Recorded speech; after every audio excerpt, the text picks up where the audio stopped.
बाबा, हं? आज येताना बासुंदी घेऊन या ना. अगं, कालच आपण आईचा वाढदिवस होता म्हणून आणली होती ना.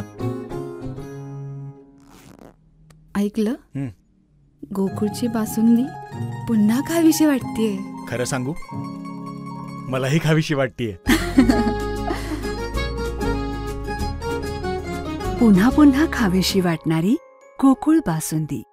सार्वजनिक आरोग्य विभागाकडून वैद्यकीय शिक्षण विभागाकडे हस्तांतरित केलेल्या शासकीय रुग्णालयासंबंधात एडीबी बँकेकडून प्राप्त निधी उपलब्ध करून देण्याबाबत मुख्यमंत्री देवेंद्र फडणवीस यांच्या अध्यक्षतेखाली उच्चस्तरीय बैठकीचं आयोजन करण्यात आलं होतं. यावेळी मुख्यमंत्री फडणवीस यांनी संबंधित विभागांना निधीचा योग्य वापर करून नागरिकांना उत्तम आरोग्य सेवा पुरवण्यासाठी आवश्यक त्या उपाययोजना तातडीने हाती घेण्याच्या सूचना दिल्या. यावेळी सार्वजनिक आरोग्य विभागाच्या अधिपत्याखालील काही शासकीय रुग्णालये वैद्यकीय शिक्षण विभागाकडे हस्तांतरित करण्यात आली. तसेच या रुग्णालयांच्या सर्वांगीण विकासासाठी आणि सुसज्ज आरोग्य सेवा उपलब्ध करून देण्यासाठी आशियाई विकास बँकेकडून निधी प्राप्त झाला.